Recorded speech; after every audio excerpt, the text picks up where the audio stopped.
It was 3 o'clock in the morning when the phone rang. The voice of Leo, my 16-year-old grandson, was trembling on the other end of the line in a way I had never heard before.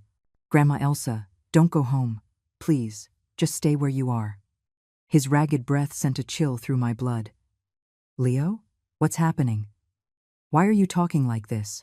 I asked, but he just kept repeating the same thing over and over. "Don't go home, Grandma, trust me. I'm begging you." 10 minutes later, from the window of the hotel where I was staying after visiting my sister in the hospital, I saw the red and blue flashing lights of police cruisers surrounding my street. 5, 6, 7 vehicles. My heart stopped. My house, the house where I had raised my children, where I had celebrated every birthday, every Christmas, was being surrounded as if it were a criminal's hideout. But what I didn't know was that, according to the papers they had filed that night, the criminal was me. 3 hours earlier, when I still believed I had a family that loved me, I had been sitting in that very living room, making chamomile tea. The afternoon had been strange, I have to admit. Robert, my 45-year-old son, had arrived with Caroline, his wife, and with Chloe, my 19-year-old granddaughter. They were all smiling too much. Those forced smiles that now, looking back, I realized never reached their eyes. "Mom, we need to talk about some important things," Robert had said, settling into the green velvet couch that had belonged to my mother. Caroline held a manila folder in her hands, clutching it as if it were something precious. Chloe, my dear granddaughter, avoided looking at me directly. That should have alarmed me. Chloe had always been my partner in crime, my confidant. Since she was little, she would come to tell me her secrets while I cooked or watered the plants in the garden. The late afternoon light filtered through the white lace curtains, creating long shadows on the hardwood floor I had polished just that morning. The scent of the tea mixed with Caroline's strong perfume, a scent I had always found too intense for a home as old as mine. Everything seemed normal, familiar, but there was something in the air that made me feel uneasy. "What do you want to talk about?" I asked, pouring the tea into the porcelain cups I had inherited from my grandmother, the same cups I had used to give Robert drinks from when he was a boy with a fever. The same ones where I had comforted Chloe when her first boyfriend broke up with her. Caroline exchanged a look with Robert. It was one of those glances heavy with meaning, the kind that married couples develop after years together. A silent communication that completely excluded me.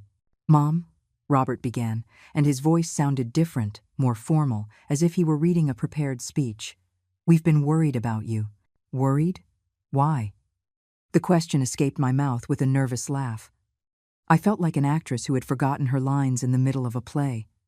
"Lately, you've been different," Caroline continued, opening the folder. "You forget things, you repeat the same stories, sometimes you don't recognize people." Her voice was soft, but there was something calculated about it, as if she had rehearsed these words in front of a mirror. I remained silent, holding my teacup.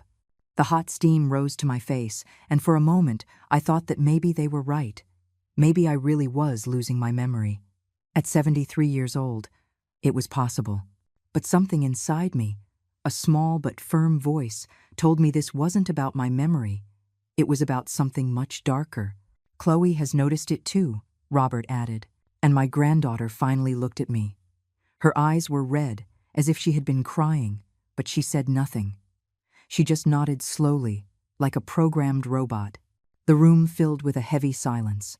The grandfather clock in the corner marked 6:30 in the evening with its constant tick-tock, a sound that had been the soundtrack of my life for decades. The cream-colored walls, decorated with family photographs of happy moments, seemed to close in on me. In one of those photos, Robert was 8 years old and hugging me after winning a math competition at school. In another, Chloe was blowing out the candles on her 15th birthday cake, wearing a white dress I had helped pick out. "What exactly are you suggesting?" I asked, placing the cup on the table with more force than necessary. The sound of porcelain against wood echoed in the silence like a gunshot. Caroline took a paper out of the folder. "We've spoken with Dr. Harris. He thinks it would be a good idea for you to have some medical tests, just to be sure." Dr. Harris. The name hit me like a slap. I hadn't seen Dr. Harris in over 2 years. The last time was for a routine checkup, and everything had been perfect. My blood pressure was fine, my blood tests were normal, my mind was as clear as a spring morning. How was it possible that he had talked to my family about my mental health without even seeing me? "When did you talk to Dr. Harris?" I asked, trying to stay calm. My voice sounded strangely quiet, but inside I felt like I was falling into a bottomless pit. "Last week," Robert answered quickly. "We went to consult with him because we were worried. We told him about the episodes you've been having." "What episodes?" The question came out of my throat like a rough whisper. "I haven't had any episodes." Caroline exchanged another one of those looks with Robert. It was like watching a play where I was the only one who didn't know the script. "Mom, last Tuesday you called us 5 times asking if we'd seen your purse. You were holding it in your hands on the 5th call." That was a lie. I remembered that Tuesday perfectly. I had called only once because I couldn't find my car keys, and I had found them in the kitchen 10 minutes later. But when I opened my mouth to contradict her, I saw the expression on Chloe's face. My granddaughter was looking at me with such sadness that the words got stuck in my throat. "And on Friday," Caroline continued, consulting what appeared to be a handwritten list, "you went to the grocery store and bought milk 3 times on the same day. The cashier called us because he was concerned." Another lie. I had only gone to the grocery store once on Friday. I had bought my usual things. I had chatted with Kevin, the cashier who had known me for years, about his new granddaughter. But there was Caroline, with her list, with her expression of concern, so convincing that for a moment I doubted my own memory. The sun had set completely, and the living room lamps created yellow circles of light that didn't quite reach the corners. The shadows seemed to move, as if they were silent witnesses to this surreal conversation. The aroma of the tea had turned bitter in my mouth. "Besides," Robert added, taking out his cell phone, "you've been doing strange things with your money." The screen lit up his face as he showed me a screenshot of my bank account. "Last month, you withdrew $3,000 in cash. When we asked you what you needed it for, you couldn't tell us." My blood ran cold. I had withdrawn that $3,000 to help Leo with his college expenses. It had been a secret between him and me because I knew Robert would object, thinking it was too much money for a 16-year-old. But Leo had gotten a partial scholarship to study engineering, and he needed money for books and materials. I had been clear with him, it was our secret until he turned 18 and could manage his own finances. "I know perfectly well what I used that money for," I said. But my voice sounded less convincing than I had hoped. "For what?" Caroline asked, leaning forward. There was something in her posture, in the way she held her pen over her notepad, that made me feel like I was being interrogated. I couldn't tell them the truth, not without betraying Leo's trust. But my silence was interpreted as confusion, as proof that I was truly losing my mind. I saw Robert and Caroline exchange another glance, this time of satisfaction. "Mom," Robert said, his voice softening like it did when he was a child and had broken something, trying to avoid punishment. "We just want to take care of you. This house is too big for you alone. There are stairs. There are so many rooms to keep clean. It would be much easier for you to live somewhere smaller, more comfortable." There it was. The real reason behind this whole charade. My house. This 2-story house, with its 4 bedrooms, its garden full of rose bushes I had planted myself, its spacious kitchen where I had prepared thousands of meals, its living room where I had comforted my children when they cried, where I had celebrated every one of my grandchildren's achievements. This house that I had bought with my late husband by working day and night for 30 years. This house, which, according to the most recent estimates, was worth around $250,000. "My house is perfectly fine as it is," I said, and this time my voice was firm. "I don't need to move anywhere." "But think about it, Mom," Caroline insisted. "A nice, modern apartment. No stairs to climb, no garden to maintain. You could use the money from the sale to travel, to enjoy your final years." My final years. As if I already had 1 foot in the grave. As if my life was a countdown that only they could see. Chloe cleared her throat. "Grandma, maybe you could consider moving closer to us. There's a really nice residential complex a few blocks from our house. You could visit us every day." For the first time in the conversation, Chloe had spoken directly to me, but even her words sounded rehearsed. I looked into her eyes, searching for any trace of the granddaughter I had raised, the one I had comforted when her parents fought, the one who came to me for advice about boys and life. But the person in front of me was a stranger with my granddaughter's face. "And what if I don't want to move?" I asked. The question hung in the air like smoke.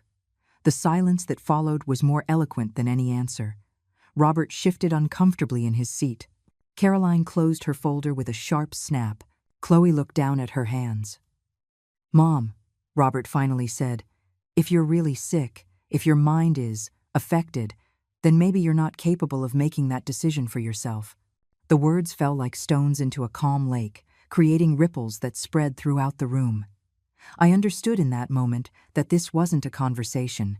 It was a declaration. They had already decided my future. They had already drawn up the blueprints for my life without consulting me. They just needed my signature, my cooperation, my surrender. I rose from my chair slowly.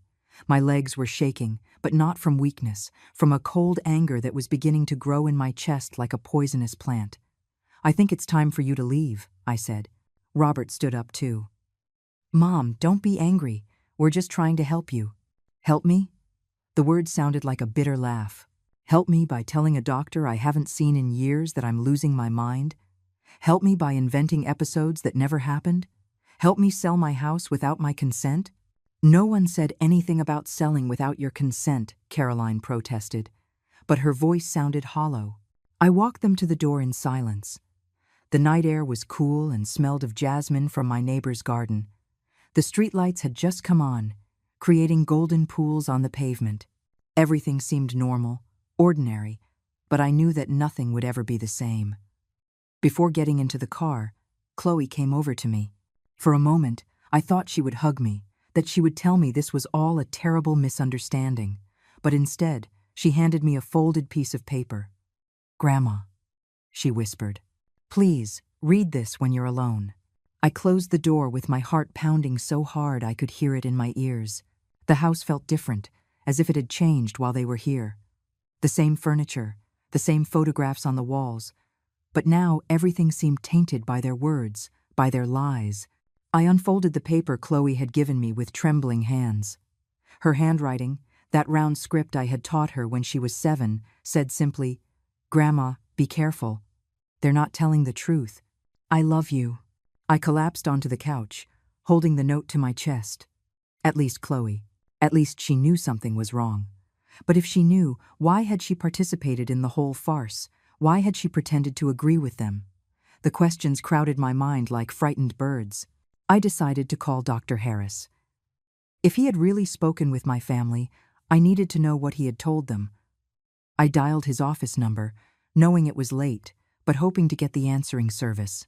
To my surprise, he answered himself. "Dr. Harris? This is Elsa Martinez. I need to talk to you about a conversation you supposedly had with my family." The silence on the other end of the line stretched on for too long. "Mrs. Martinez," he finally said, "I haven't spoken with any member of your family. In fact, according to my records, the last time I saw you was over 2 years ago, and everything was perfectly normal at that time." The floor moved beneath my feet. "Are you sure? My son Robert and my daughter-in-law Caroline said they came to consult with you about my mental health last week. I assure you that did not happen. If they had come to see me, I would have a record of the appointment.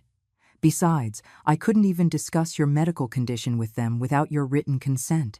His voice sounded concerned now. "Mrs. Martinez, is everything all right?" I hung up the phone without answering. My hands were shaking so much I could barely hold the receiver. They had lied. They had lied about everything. Dr.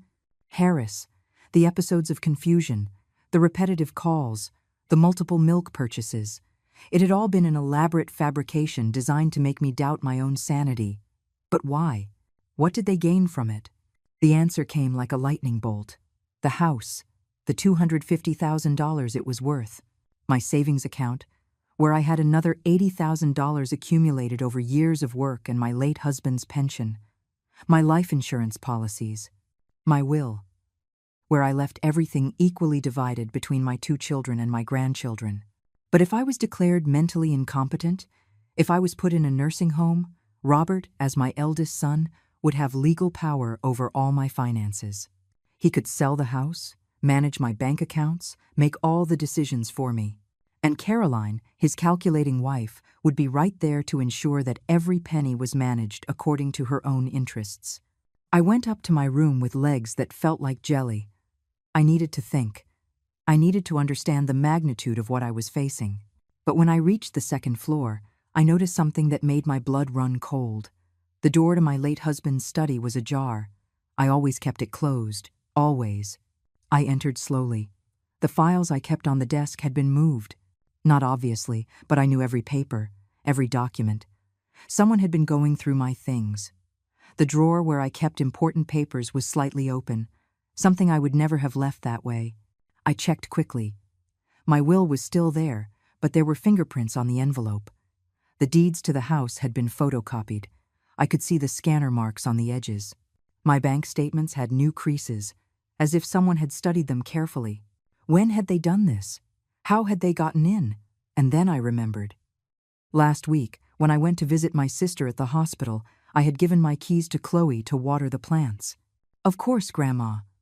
Don't worry about a thing," she had said with that sweet smile that now seemed sinister in retrospect. My own granddaughter had allowed them to search my house. She had been their accomplice. I ran down to the kitchen and checked the drawer where I kept the spare key. It was gone. They had made copies. They could enter my house whenever they wanted, take whatever they needed, look for any document that would serve their plan. The phone rang and I nearly jumped out of my skin. It was a number I didn't recognize.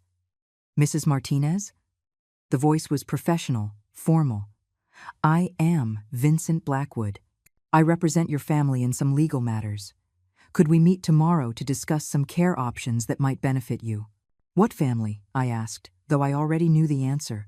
"Your son Robert and your daughter-in-law Caroline have consulted me about the possibility of establishing a legal guardianship due to your medical situation. I understand there have been some concerning episodes lately." I hung up the phone without another word. They had already contacted a lawyer. They were already moving the legal pieces to have me declared incompetent. How long had they been planning this? Months? Years? I thought of all the times Caroline had casually suggested the house was too big for me. All the times Robert had commented on how expensive it was to maintain such an old property. All the times they had talked about nursing homes as if they were luxury resorts where I would be very happy. They hadn't been innocent comments. They had been seeds, carefully planted over months to prepare the ground for this moment. I poured myself a glass of red wine, something I rarely did, but I needed to calm my nerves. My reflection in the kitchen window looked back at me. A 73-year-old woman with perfectly coiffed gray hair, wearing a pale pink sweater that Chloe had given me for my birthday. I looked exactly like what I was. An ordinary, vulnerable, easily fooled grandmother. But inside, something had changed. A hardness I didn't know I possessed was beginning to crystallize in my chest. If they wanted to play dirty, if they wanted to use my love for them as a weapon against me, then they needed to know who they were dealing with. I went to my room and pulled a shoebox from the back of the closet. Inside were my most important documents. Copies of my will, the original papers for the house, my insurance policies, my bank statements. There was also something I had kept for years without thinking I would ever need it. The letters my late husband had written to me during our courtship, where he mentioned his plans to buy this house for our future family. But more importantly, there was a sealed envelope containing something that not even Robert knew existed. Leo's adoption papers. When he was 3 and his biological parents died in an accident, Robert and Caroline had legally adopted him. But during the process, I had been designated as a backup guardian in case anything happened to them. It was a minor legal detail, something the lawyer had suggested just in case, but it could be crucial now. If Leo was in danger, if they were using him as part of their plan, I had legal rights that could protect him. I put all the documents in a handbag and hid it under my bed. Tomorrow, I would go to the bank and withdraw a significant amount of cash. I would also go see my own lawyer, Arthur Vance, who had handled my husband's legal affairs for years. He would know what to do, how to protect me from what was coming. But before that, I needed to talk to Leo. I needed to know how much he knew, how much he was being forced to participate in this deception. I dialed his cell number, but it went straight to voicemail. I tried 3 more times with the same result. Finally, I decided to send him a text message. "Leo, it's Grandma. I need to talk to you urgently. Are you okay?" The reply came an hour later, when I had already lost hope. "Grandma, I can't talk on the phone." Dad checked my phone. "I'm going to school early tomorrow. Can you meet me at the park across from the school at 7 o'clock in the morning? I have something very important to tell you." My heart pounded. Leo knew something. And whatever information he had, it was serious enough that he was afraid of his father finding out. I didn't sleep a minute that night. I sat in my favorite chair, looking out the window at the silent street, thinking about everything that had changed in just a few hours. This morning, I had been a trusting, happy grandmother. Tonight, I was a woman who had discovered that the people she loved most in the world had betrayed her in the cruelest way possible. But I was also a woman who had survived 73 years in this world, who had raised 2 children alone after being widowed, who had worked for decades to build a decent life, and I was not going to let them take it from me without a fight. When the first light of dawn began to filter through the curtains, I got dressed carefully. Comfortable pants, walking shoes, a jacket with large pockets where I could hide important documents. I pulled my hair back into a low bun and put on a pair of sunglasses. I was going to war. The park was deserted at 7 o'clock in the morning, covered in a light fog that made everything seem dreamlike. Leo was already there, sitting on a bench under the large oak tree where I used to take him to play when he was little. He had his school backpack on his lap and was constantly looking over his shoulder, as if expecting someone to follow him. When he saw me walking toward him, he jumped to his feet. His face was pale, and he had dark circles under his eyes, as if he hadn't slept either. My grandson, who had always been tall for his age, seemed to have shrunk overnight. "Grandma," he whispered, hugging me so tightly I could barely breathe. "I thought you wouldn't come. I thought maybe they had convinced you that you're really sick." "They?" I asked, though I already knew who he meant. Leo looked around the empty park once more before answering. "Dad, Mom, and Chloe. Grandma, they have a horrible plan. I heard everything." He sat on the bench and took his cell phone out of his backpack. "Last night, after they got back from your house, they stayed up talking in the kitchen until very late. They thought I was asleep, but I went downstairs to get some water and I heard them." I recorded part of the conversation. With trembling hands, he touched the screen and began to play an audio file. The voices were clearly recognizable: Robert, Caroline, and Chloe speaking in urgent whispers. "The lawyer says we need more evidence that she's losing her mental capacity," Caroline's voice said. "A single fake medical consultation won't be enough for the judge." "We already have the forged medical documents," Robert replied. "Vincent took care of that. And we have the photos of the inside of the house. All her bank accounts, copies of everything. But we need witnesses," Caroline insisted. "People who will confirm she's had episodes of confusion.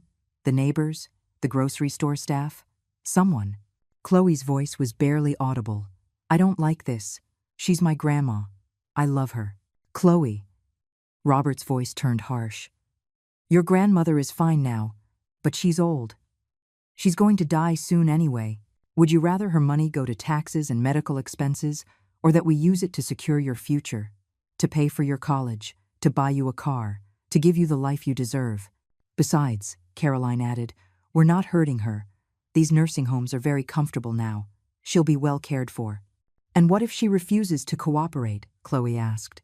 "She won't have a choice," Robert replied.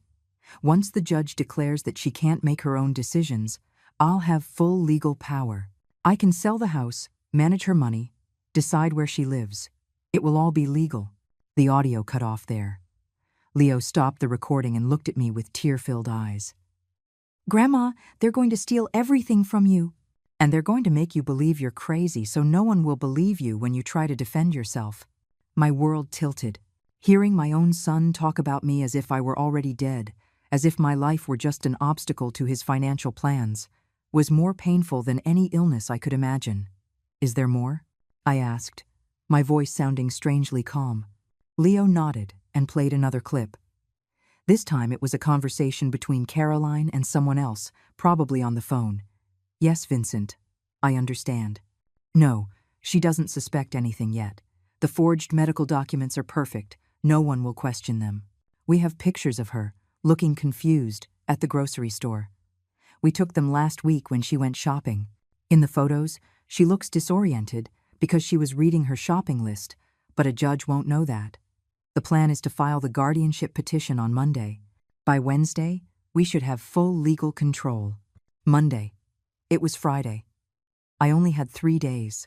Leo, I said, taking his hands in mine. What else do you know? They've talked about you. His expression darkened. That's the part that scares me the most, Grandma. Last night I heard Dad talking to Mom about legally changing my last name once I turn 18. They want me to be called Leo Martinez instead of Leo Hernandez. I didn't immediately understand why that was important, but Leo continued, I think they want me to inherit some of your money automatically, as if I were your biological grandson. But, Grandma, there's something they've never told you. Something about my adoption. My heart stopped. What is it? When my biological parents died, there was a will. They left me money, but it's in a trust fund that I can't touch until I'm 21. It's about $150,000. Dad and Mom have been using that money for their expenses, telling me it was for my care and education, but I've seen the statements. They've spent almost all of it on things for themselves. The picture was becoming clearer and more horrifying. Not only were they planning to steal my money, but they had already been stealing Leo's money for years. Do you have proof of that? I asked. Leo pulled a folder from his backpack. I've been collecting documents for months, bank statements, receipts, pictures of the expensive things they've bought. Mom's new car, the European vacation last year, their kitchen remodel, all paid for with my trust fund money. I quickly looked through the papers. It was enough evidence to send them to jail for embezzlement of a minor's funds. Leo, this is very dangerous. If they find out you know all this. I know, Grandma. That's why we need to act fast.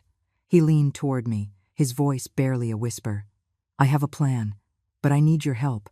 What plan? Tonight they're going out to dinner to celebrate that everything is working out perfectly. Chloe is supposed to stay with me, supposedly to watch me, but really to make sure I don't do anything suspicious. But Chloe doesn't know that I know about the recordings on my phone. He pulled a second phone from his backpack. This is a prepaid phone I bought with my allowance money. Chloe doesn't know it exists. Tonight I'm going to pretend I'm sick to stay in my room. I'm going to record everything I can, phone conversations, documents on Dad's computer, any additional evidence. That's too risky, Leo. It's riskier to do nothing and let them steal everything from you. His eyes had a determination that reminded me of myself at his age. But I need you to do something too. What? You need to go to the bank today and take out all your money. Everything. And you need to go to a lawyer and change your will. Make me your main heir. Leo, I can't do that. You're too young and… Grandma, listen to me. His voice became urgent. Not forever. Just until this is over. If something happens to me, if they do something to me, at least your money will be protected. And when I turn 18, I can transfer everything back to you. The logic was sound, but the idea of involving a 16-year-old boy in this battle terrified me.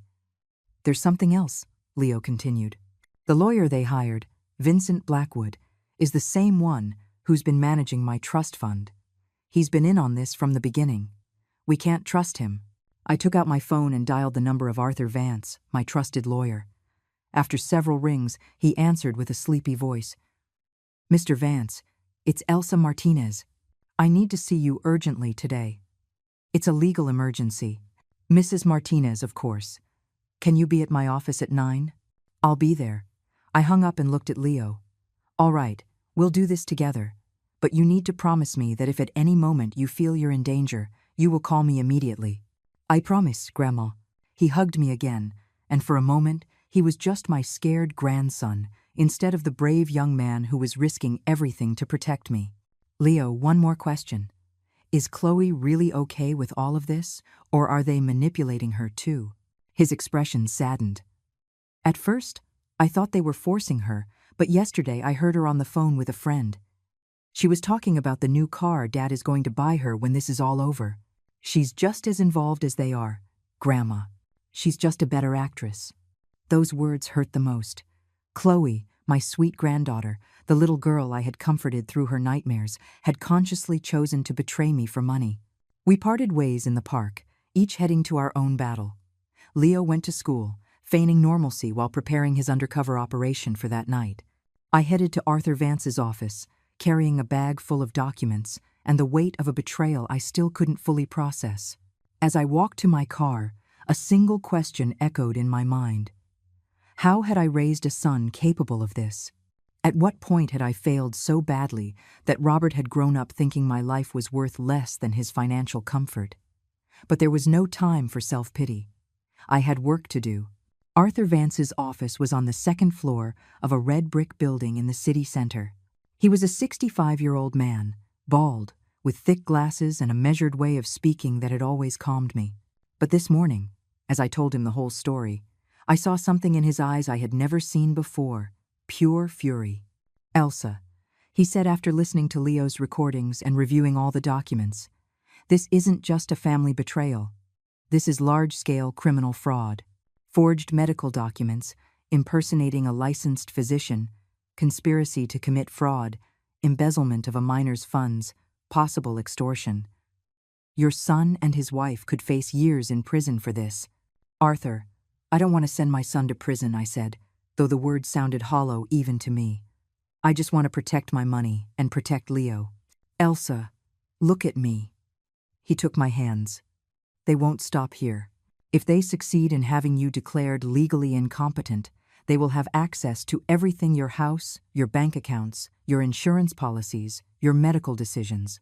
They could literally control you until the day you die. And when you do, Leo will inherit nothing because they will have already made sure everything is in their name." The reality of the situation hit me like a cold wave. It wasn't just about money. It was about my freedom, my autonomy, my right to live my final years as I chose. "What can we do?" I asked. Arthur went back to his desk. "First, we're changing your will immediately. We'll name Leo as your primary heir. But we'll also set up legal protections to ensure Robert can't challenge it, claiming undue influence." We spent the next hour filling out paperwork. I changed my will to leave 70% of my assets to Leo under the condition that he couldn't access the money until he was 21, and that it would be managed by an independent trust until then. The rest would be divided among my other relatives, with specific clauses preventing Robert or Caroline from touching a cent. "Second," Arthur continued, "we're establishing a durable power of attorney that specifically excludes Robert from making any medical or financial decisions for you. Leo will be your backup legal representative, and I will be the primary." He stamped the documents with his notary seal. "Third, we're going to the bank right now, and you're going to transfer all your money to new accounts that only you control." At the bank, I discovered something that chilled me to the bone. When I asked for the statements from the last 6 months, the teller showed me several transactions I hadn't authorized. Small but constant withdrawals. $50 here, $100 there. In total, nearly $3,000 had disappeared from my savings account. The teller reviewed the records. "According to our files, you authorized these transactions over the phone. We have recordings of the calls where you confirm your social security number and answer the security questions correctly." Arthur and I exchanged a look. A few minutes later, we were in a private office listening to my own voice authorize transactions I had never made. But it wasn't my voice. It was a very good imitation, but it wasn't me. "It's Chloe," I whispered. "My granddaughter can imitate my voice perfectly." "Mrs. Martinez, this is bank fraud," the teller said, mortified. "We need to report this to the authorities immediately." "Not yet," Arthur said quickly. "First, we need to secure the remaining funds and gather more evidence." I closed all my existing accounts and opened new ones with completely different passwords, transferring the $78,000 that remained. As we left the bank, my phone had been ringing constantly. 12 missed calls from Robert and 8 increasingly desperate texts. "Mom, where are you? We went to your house and you're not there. Mom, we're worried. Please call us. Mom, doctor. Harris wants to see you this afternoon for an evaluation. It's important." The last message was different. "Mom, if you don't call us in an hour, we're going to have to call the police. We're worried you might have gotten hurt or confused." They're starting to panic, Arthur observed. They probably went to the bank and found out you moved your money. I decided to call Robert to maintain the facade of normalcy until Leo could get more evidence that night. Mom, thank God, Robert said when he answered. Where have you been? I went shopping and had lunch with a friend. I lied smoothly. Why all the fuss? Why? Because we were worried. You seemed so confused yesterday, we thought maybe. I'm perfectly fine, Robert, I said, my voice calm and motherly. In fact, I've been thinking about what you said yesterday. Maybe you're right. Maybe I do need some help. There was a telling silence, then muffled whispers. Really, Mom? Are you willing to consider our suggestions? Yes, dear. I think maybe I've been too stubborn. Could we talk tonight? Maybe you could come over with Caroline and the kids for dinner. Of course, Mom. Is 7 o'clock okay? Perfect. I'll make your favorite. I hung up and looked at Arthur. I've laid the bait. Now they think I'm giving in easily. Excellent, he said. That will make them overconfident. Now, we need to set the trap. We spent the rest of the afternoon setting up hidden security cameras in my house. Arthur had called a trusted private investigator, an ex-cop named Frank, who arrived with professional surveillance equipment. These will record everything, Frank explained, installing tiny devices in the corners of my living and dining rooms, high-quality audio and video. He also gave me a small device that looked like a pen, but was actually a recorder. At 5 o'clock in the afternoon, my house was fully monitored. Arthur and Frank set up in a van parked 2 blocks away where they could watch and listen in real time. Elsa, Arthur said before he left, remember, your goal tonight is not to confront them. It's to get them to confess, act confused, vulnerable. Let them think they're winning. At 6:30, I started cooking chicken in a savory red sauce, Robert's favorite since he was a child. The aroma filled the house, creating a comfortable domestic atmosphere that was a grotesque contrast to the psychological war about to begin. At exactly 7 o'clock, I heard Robert's car in the driveway. I took a deep breath, smoothed down the yellow dress I'd chosen specifically to make me look frail, and went to open the door. Family, I said with the brightest smile I could muster. Come in. Dinner is almost ready. Robert hugged me, but I could feel the tension in his muscles. Caroline kissed my cheek, but her eyes were calculating. Chloe hugged me and whispered, I love you, Grandma. The hypocrisy almost made me sick. Where's Leo? I asked. He was feeling a little sick, Caroline explained. We decided to let him rest at home. Perfect. The plan was working. After dessert, as we were having coffee in the living room, Robert finally brought it up. Mom, he began, we spoke with Dr. Harris this afternoon. Oh, yes? And what did he say? He's very worried about you, Caroline continued, pulling out her folder. He says the symptoms we described are consistent with the early stages of dementia. She showed me official-looking medical forms with Dr. Harris's letterhead. When did I go to Dr. Harris? I asked, feigning confusion. I don't remember going. Robert and Caroline exchanged a look that said, See? This proves our point. Mom, you went last week, Robert said gently. We took you. You don't remember. It was a blatant lie, but I pretended to think hard. No, I don't remember, I murmured. Are you sure? Completely sure, Mom. He leaned forward, his voice taking on that condescending tone adults use with small children. And the doctor says, these memory lapses are only going to get worse. He says you need specialized care. What kind of care? I asked, allowing a tremor into my voice. Caroline took my hand with a false tenderness. We've been looking at some wonderful options. There's a beautiful place just outside the city, Pleasant Meadows. It's like a resort, but with 24-hour medical staff. And my house? I asked. What would happen to my house? Well, Robert cleared his throat. The house is too big for you, Mom. And the care at Pleasant Meadows is expensive. We thought the most sensible thing would be to sell it and use that money to ensure you have the best possible care for many years. There it was, the confession I was waiting for. They wanted to sell my house, to pay for my own imprisonment. But this house, this is where I lived with your father, where we raised our family. Mom, it's just bricks and wood, Caroline said firmly. The memories are in your heart, not in a building. Besides, Robert added, It's not like you'll be in any condition to maintain it for long. Dr. Harris says your condition will deteriorate rapidly. In a few months, you probably won't even recognize the house anyway." His words pierced me like daggers. "What do you think, Grandma?" Chloe asked. "Would you like us to take you to see Pleasant Meadows tomorrow?" "I don't know," I said, pretending to be overwhelmed. "It's so much to process. How much would it cost?" "About $4,000 a month," Caroline answered quickly. "But with the money from the house sale, plus your savings, you could live there comfortably for many years." "And you?" I asked. "Where would you and the children live?" Another exchanged glance. "Well, Mom, we've been having some financial problems," Robert finally admitted. "We thought, maybe we could stay in this house temporarily, just until we get back on our feet financially. It would be a way to keep the house in the family. They were planning to use my money to remodel my house after they stole it." "There's one more thing," Caroline added, pulling a form from the folder. "We need you to sign this document.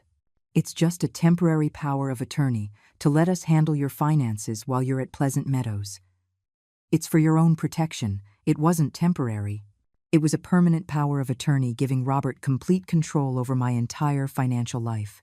"Can I take it to my lawyer to have it reviewed?" I asked innocently. "Mom," Robert's voice hardened slightly, "our lawyer already reviewed it. It's a standard document. Involving multiple lawyers will just cost you unnecessary money." "Okay," I said finally. "Let me find my good pen." I went to the kitchen, pretending to search, but really giving them time to talk amongst themselves, hoping they'd say something else incriminating. "Do you think she suspects anything?" I heard Chloe whisper. "No. She's completely confused," said Caroline. "Once she signs this, we'll have total control. We can move her to Pleasant Meadows on Monday and put the house up for sale immediately." "And if she changes her mind?" Chloe asked. "Once she's committed, her opinions won't legally matter," Robert said. "The document she's about to sign gives me the authority to make all decisions for her." They had confessed their entire plan on camera. I returned with a pen. "You know what?" I said. "I think I need one more night to think about it. Tomorrow morning, I'll sign all the necessary papers." The disappointment on their faces was instant, but they tried to hide it. "Of course, Mom," Robert said. "Tomorrow is perfect." They left an hour later. As soon as their car was gone, Arthur and Frank were at my door. "Elsa," Arthur said with a fierce smile, "we've got them." Arthur and Frank sat up in my living room, reviewing the footage. "This is enough to prosecute them for conspiracy, fraud, attempted extortion, and forgery," Frank said. Then, my phone rang. It was Leo, on his secret phone. "Grandma, I got it. I got everything. Are you safe, honey?" "Yes. Chloe thinks I'm asleep. I got into Dad's computer. There are files with everything, emails with the lawyer, Vincent Blackwood, money transfers from my trust fund, even a fake sales contract for your house that they already prepared." "A sales contract?" "Yes. It's dated for next week. They're going to say you signed it voluntarily before your illness got worse." Arthur leaned into the phone. "Leo, this is Arthur Vance. Can you email those files to a secure address I'm about to give you? I already copied them to a USB drive, but I can email them too. Just give me 5 minutes." A few minutes later, the files arrived. It was worse than I had imagined. They hadn't just planned to steal my money. They had been systematically stealing from Leo's trust fund for years. It was at that moment, as we stared at the proof of their crimes, that my regular phone rang. It was an unknown number. "Mrs. Martinez? It's Sergeant Miller from the police department. We've received a report that you've had a mental breakdown and have abducted your grandson, Leo. We need you to come to the station immediately." Another call came in from Vincent Blackwood. "Mrs. Martinez, I've been informed of the situation with Leo and your recent erratic behavior. I strongly suggest you turn the minor over to the authorities and submit to a voluntary psychiatric evaluation. This could prevent more serious criminal charges." The corrupt lawyer. They had completely flipped the narrative. Now I was the criminal, the senile grandmother who had kidnapped her own grandson. It was brilliant and diabolical. "They've called the police," I told Arthur, showing him my phone. "They're saying I kidnapped Leo." Arthur listened to the messages. "It's a desperate but smart move. They're trying to get control of you before you can press charges against them. What do we do? We accelerate everything. We're going to the district attorney's office right now. With Leo. We woke Leo and left through the back door, using Frank's van parked on the next street over. We hadn't driven 2 blocks before we saw the squad cars turning onto my street. The DA, a woman in her 50s named Noemi Vasquez, met us in her office at exactly 8 o'clock. "Before I review your evidence," she said, "I need to speak with Leo alone." 20 minutes later, they emerged. The DA's expression had changed completely. "Mrs. Martinez, it's clear Leo came to you voluntarily. There is no evidence of abduction. Now, please show me the evidence you have against Leo's adoptive parents." We spent the next 2 hours presenting everything. When we finished, she leaned back in her chair. "This is a case of massive fraud and child abuse," she said. "I'm issuing arrest warrants immediately." Her phone rang. After a brief conversation, she hung up. "There are new developments. The police went to arrest Robert Martinez and Caroline Hernandez an hour ago, but they weren't there. Neighbors saw a moving truck at the house very early this morning. It seems they fled." My heart sank. "What about Chloe?" Diego asked in a small voice. "Chloe disappeared with them as well. Since she's an adult, she will face charges when we find them. We've frozen all their bank accounts and issued a nationwide alert. They won't get far," she added. "We also discovered that the lawyer, Vincent Blackwood, has serious issues with the state bar. He's been suspended from practicing law for 6 months for unethical conduct in prior cases. Any document he prepared for your family is legally invalid. The DA arranged for Leo to stay with me under the supervision of a social worker until the situation was resolved. On the way home, we stopped at the bank. The DA had been true to her word. A court order had been issued, returning all the stolen money to my account and to Leo's trust fund. In total, they had stolen nearly $90,000. 6 months later, I was in my garden watching Leo plant tomatoes when the phone rang. It was DA Vasquez. "Mrs. Martinez, we found them." "Where were they?" "In a small town in Arizona, working on a farm under false names. They're being transported back today to face the charges." The trial took place 3 months later. I testified, not with anger, but with a deep sadness for everything that had been lost. When Leo testified, his voice was firm but pained. He spoke of years of feeling used, of discovering that the people he loved had been stealing his inheritance since he was 3. "Do you forgive them?" Robert's defense attorney asked him. Leo thought for a long time. "I forgive them for what they did to me," he said finally, "but I can't forgive them for what they did to my grandmother. She didn't deserve that." The sentences were severe. Robert received 5 years in prison for fraud, embezzlement, and conspiracy. Caroline received 4 years. Chloe, because of her age at the time of some of the crimes, received 3 years of probation and 800 hours of community service. Vincent Blackwood, the corrupt lawyer, was permanently disbarred and received 2 years in prison. After the trial, Chloe approached me on the courthouse steps.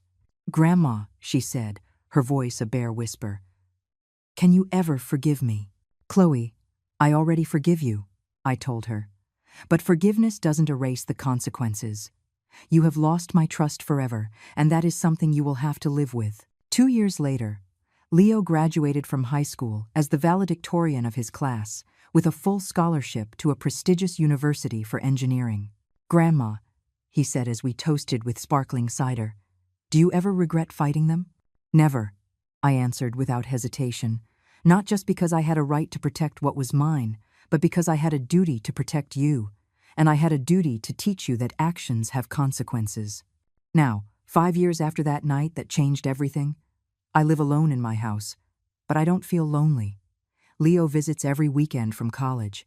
We've built a life together, healing the wounds his family left behind. I've learned that true love requires mutual respect, honesty, and a willingness to make sacrifices for the other's well-being.